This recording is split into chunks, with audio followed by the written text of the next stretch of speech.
Okay, I don't really know what to say to any of you, and I'm extremely nervous, so excuse my babbling. I'm going to teach you how to make jam. Now there's different ways of making jam, but I'll show you the ways that I do it, and then you can kind of do some research on your own and find a way that works for you, really. So at the moment I'm just washing some jars, because the easiest way to sterilise jars is if you just make sure they're really clean in hot soapy water. Rinse all the suds off and then stick them in a low heat oven. So my oven's a fan assisted oven, so mine go in at about 90. If you've got an ordinary oven, then really you want to be putting it in at 20 degrees higher. I'm not sure what that is if you've got a gas oven, or if you're using Fahrenheit instead of Celsius, I'm afraid.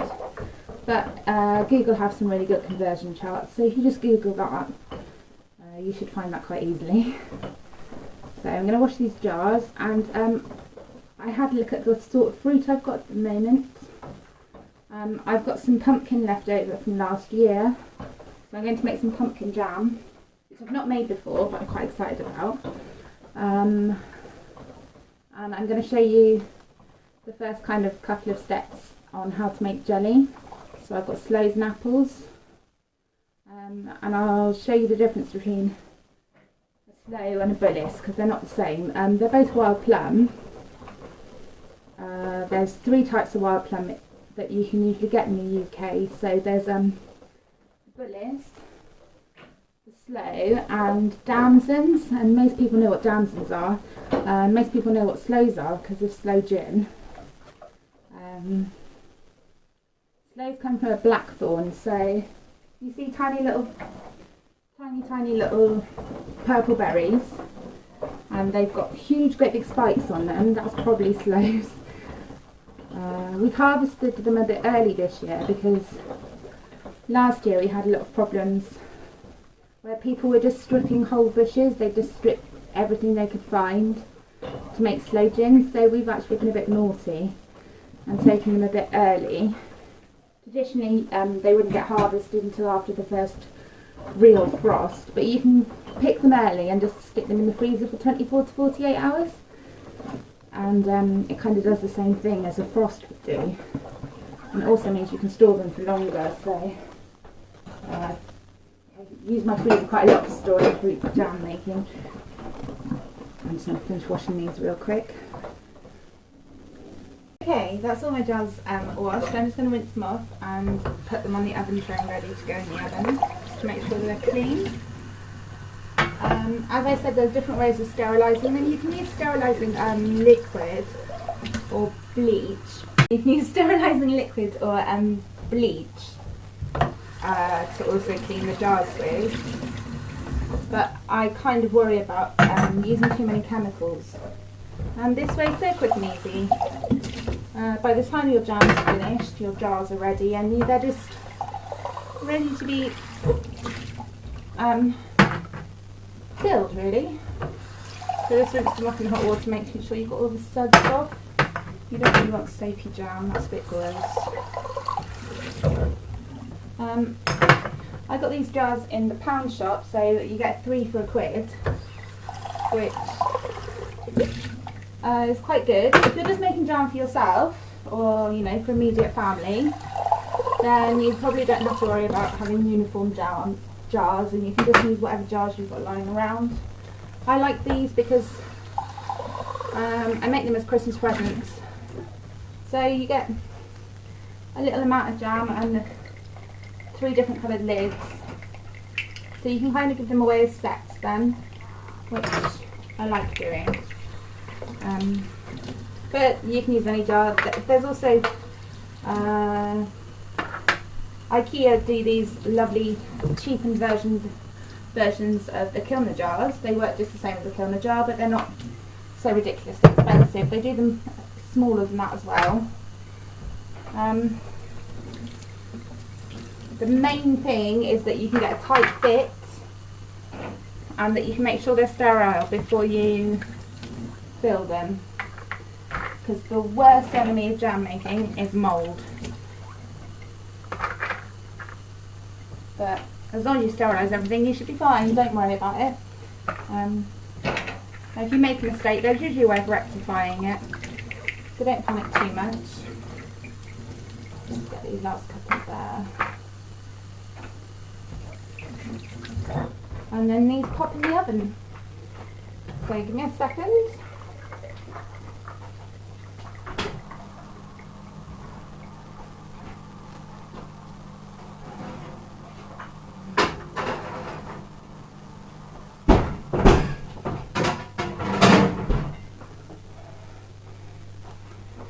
Okay, that's all the jars in the oven.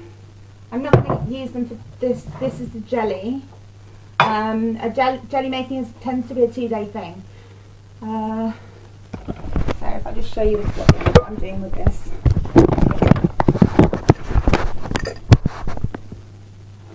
So okay, these are apples for the apple and sloe jelly. You just kind of cut them up. You can cut them up quite roughly, it doesn't really matter. You don't need to take the cores out or take the skin off because you're turning it into jelly. You're going to put it through a bag anyway, it's going to catch any of the pulp or anything. You really just want it for juice and the pectin. Apple contains quite a lot of pectin, which is what makes things set. The other thing worth mentioning is you're traditionally told that you need a heavy bottomed saucepan to make your jams or jellies in. This is just an ordinary pasta pan, that's what I use. It's not a copper bottom pan or anything. I've never had any problems with it. The only thing is that you might have to stir it a bit more often, but because that's all I've used, I couldn't tell you. So these are the apples going in the pan first. I've got a mixture of apples here. Traditionally you'd use windfall apples because they're not going to store over winter. As soon as the apple is dropped off the tree, it's bruised, it's not going to store very well. So you tend to use those. But I've kind of got a mixture of apples here because I only had a few windfalls left. And then I had a Bramley apple left from when I was making baked apples. And I had a few Golden Delicious left for James' lunchbox. So you can mix and match your apples, it doesn't really matter. The important thing is weight. So I've got 4 pounds of apples and 2 pounds of sloes. I kind of know how much fruit I can get in my pan. So that might be kind of a hit and miss thing.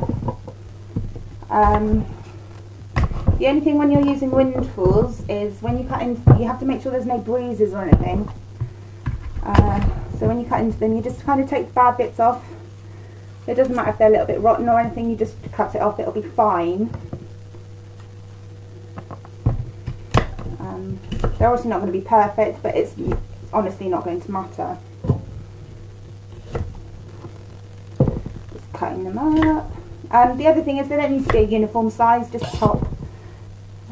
Because you're not using it as a you're extracting the pectin and the juice. You don't need them to be a uniform size. They don't need to cook at the same rate or anything. They just need to be cut up a bit, chopped in and chucked in the pan.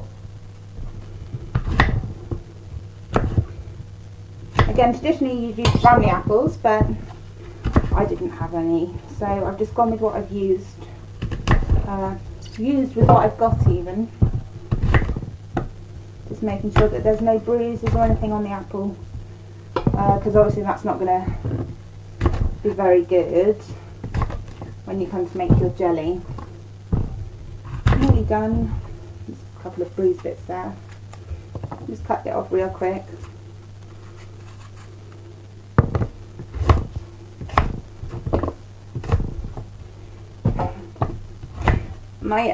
My dog sat there waiting for Apple. Apple is his favourite thing in the whole world, and he sat there looking at me. Yeah, I'll get you some. Give me a minute. Here you go.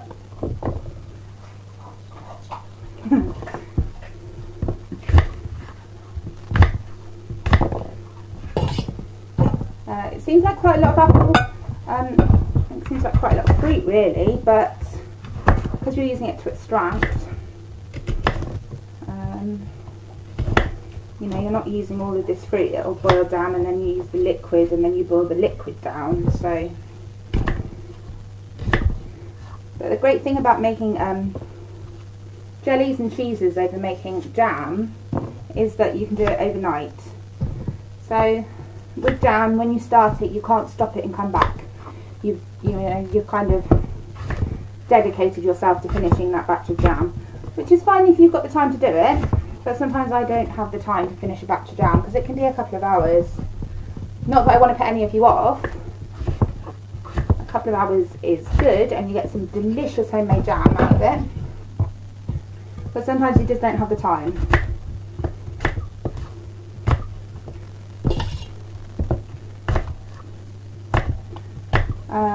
As I said, you use apples for pectin.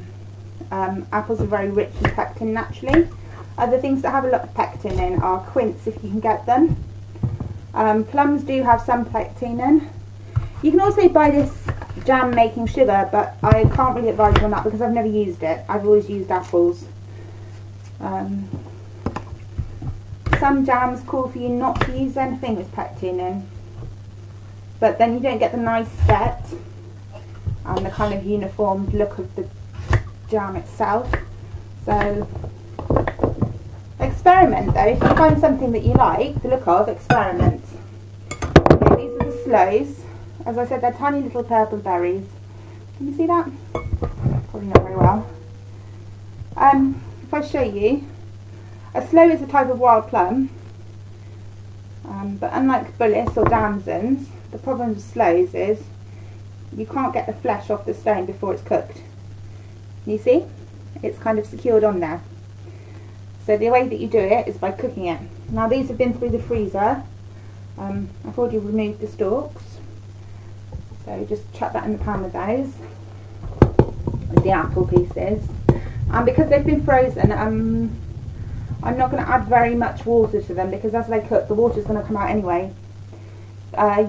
Traditionally you leave until the first frost because the frost triggers the fruit to release the juice and it tends to be a bit sweeter. So that's why you do it that way. But you can wait for a frost. So we're just going to add a little bit of water. I'm going to start off with about a third of a cup. I can always come back and add more water if I need to. So that's going on the hob now. If I can get it round there. On the hob, delicious, delicious, delicious. Yum, yum, yum, yum, yum. Okay, that's going to boil until the fruit's all mushy, which isn't exactly an exact science. Probably check it every couple of minutes, every couple of 5 minutes or so. You just stick it on a fast boil first, so it gets up to temperature, and then you turn it down and wait for the fruit to get mushy, which is really the best description you're going to get. Okay, so my jelly has been boiling away. I'll just show you real quick. You see that? That's officially mushy. I'm just going to turn the heat off. And then, oh, steamy camera, hang on a second. Is that better? I use the masher and just mash the fruit up. Just make sure that it's all kind of as mushy as it could be. I think it is exactly that way.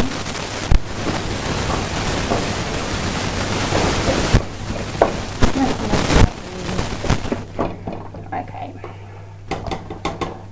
If I show you what I've done. So I've got 2 glass bowls, and one's got a muslin square in it. 1 second. One's got a muslin square in it, which is this one. And I've got an old t-shirt. Oh dear. When I started making jam, I didn't have any muslin. I just had a old t-shirt. so I cut up the old t-shirt and used that. It doesn't really matter. Traditionally it would be muslin squares, but obviously go with what you've got. People use tea towels or anything. The most important thing is to make sure that they're sterile. So to do that, you boil wash them, and then you get the iron as hot as it possibly can be, and you do what's called scorching. So you just iron it until it's dry, basically. If you already washed them and they're dry, then you just run them under the cold tap, wring them out real quick, and then just run the iron over them. So I'm going to pour this fruit mixture into my bowls. From experience, I can tell that this is way too much fruit to put in one jelly bag, so I'm using 2 here.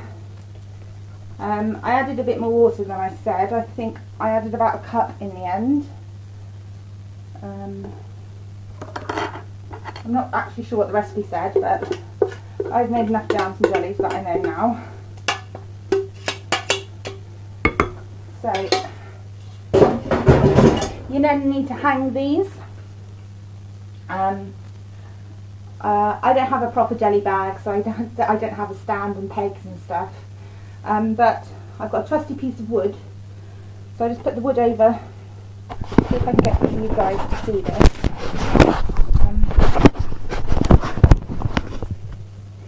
Probably not the best angle. Patience. Okay, this is a little bit tricky, so bear with me. So I've got an old chair over here. You see, it's a bit battered. It's not really much use for anything. The main thing is to make sure that it's somewhere it can't get knocked over. So I just use the side of my cooker because I've not got a work surface there. So I just use the side of my cooker. Nobody's going to be able to knock it over. And we take the bowl, which is a bit hot. Ha ha ha. Okay. And then I don't know if you can see this. There you go. Just swap hands a second. And then you can kind of leave that hanging.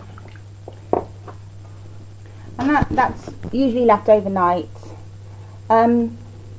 You don't usually squeeze a jelly bag because it can make the jelly quite cloudy.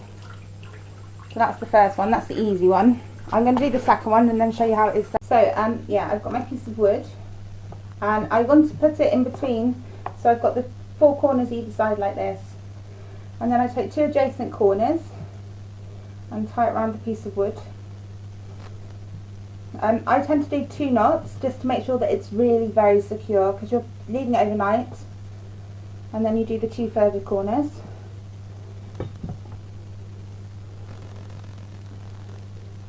And again 2 knots.